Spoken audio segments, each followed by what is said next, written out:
Hi everyone, welcome back to my channel. So in this video I'm going to share with you 4 easy and simple snack ideas. I just wanted to let you guys know to stay tuned next week, and I have one more video coming with some snack ideas. Those ones will be more portable on-the-go snacks, ones you can take to work or to school or just on a road trip, that kind of thing. I'm going to be in the car a lot for work, so I wanted some snacks that I could just have in the car. So that's what next week's video is going to be. This one's just about easy, simple, 5 or less ingredients. So let's get into the video. Okay, so the first snack idea I have for you is an easy frozen yogurt. This recipe literally has 2 ingredients. It is a mango frozen yogurt. So the first ingredient that you're going to need is a half a cup of plain non-fat Greek yogurt. So you just want to place that into a blender cup. And then you're going to need a half a cup of frozen mango. Now you can do this with any kind of fruit. I just chose mango for this one. And you just want to put that also into the blender cup. And then you're just going to blend it until all the chunks are nice and smooth. And it just takes just a few seconds really to get it all mixed together. And then once you're all done, you're going to want to put this into a freezer safe container and just let it freeze. I just let it freeze for probably for about 4 or 5 hours before I pulled it out. And you can see here I just garnished it with a few more pieces of mango that I let thaw out, and this was so good. No sweetener necessary or anything. So the next recipe I have for you is a 3-ingredient healthy oatmeal cookie. This recipe makes 12 cookies. So you're going to want to start out with 1 cup of old-fashioned rolled oats. Make sure you do use the rolled oats and not the quick cooking oats. So you just want to put those into a bowl, and then to that you're going to add 2 ripe bananas that have been smashed. I didn't have any ripe bananas, fresh ones, so I just used a couple from my freezer. So they were really runny. But I would suggest for sure not to have ones that are too ripe like mine. So you just want to add the bananas to the oats and just kind of mix it together a little bit. And then to that I am adding 1/8 of a cup of reduced sugar craisins. Now of course you can use raisins or any other sort of dried fruit that you would like. I had the craisins on hand and I love these.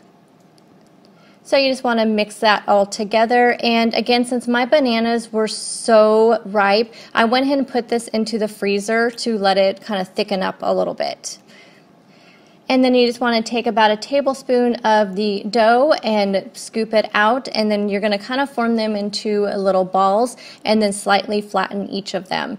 And meanwhile, you want to preheat your oven to 350 degrees, and then once you have all your little cookie balls, and like I said, this makes 12 cookies, then you're going to want to bake those in your oven for about 15 to 20 minutes. Mine took 20 minutes. They came out a little bit crispy, which is what I really like when it comes to an oatmeal cookie. And I think, again, just depending on how ripe your bananas are is really how your dough is going to come out. But these have such a great flavor. Now, I do keep these in the refrigerator since they do have that banana in it. It just, for me, just seems like they taste better in the refrigerator. So the next 2 recipes are going to be fruit dips. So the first one is a peanut butter fruit dip, which I think pairs so well with sliced up apples. So the ingredients you're going to need for this is going to be a half a cup of plain non-fat Greek yogurt. And to that you want to add in a teaspoon of honey. I use raw unfiltered honey. And then you're going to need 1 tablespoon of powdered peanut butter. I just use the brand from Fred Meyer. This is an organic powdered peanut butter. And then you're going to need a 1/4 teaspoon of vanilla. And then to that you want to go ahead and add in about 1/8 of a teaspoon of cinnamon. I just kind of sprinkled it in there. And then it's up to you to add in this last ingredient, and that is just some kind of sweetener. I did add just about a teaspoon of Tbl sweetener. And then you're just going to mix all that together, and I went ahead and put it into the refrigerator for a little bit while I was making the other dip, which I highly recommend because it kind of just gels all the flavors together a lot better. And then just pair it with some apples, and this is just such a great snack.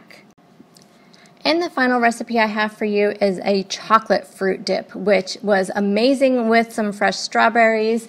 So you're going to need, again, a half a cup of plain non-fat Greek yogurt. And to that, you're going to add some sweetener. I do suggest sweetener in this recipe because you're using unsweetened cocoa. So I did use a teaspoon of Truvia. And then to that, you're going to add 1 tablespoon of unsweetened cocoa. And then you're going to need about a 1/4 teaspoon of vanilla, and again, just about 1/8 of a teaspoon of cinnamon. And you're going to whisk all that together. And again, I do recommend to refrigerate this. So I did refrigerate this for about a half an hour. And it turned out really well. It was nice and thick and just so delicious with those strawberries. So there you go, guys. There are 4 ideas for some snacks. Again, stay tuned for next week, and I will have another snack video, which will be all portable snacks and on-the-go snacks. So I will talk to you all in the next one. Please subscribe and hit the notification bell and leave me a comment down below, and I will see you all in the next video. Bye, guys.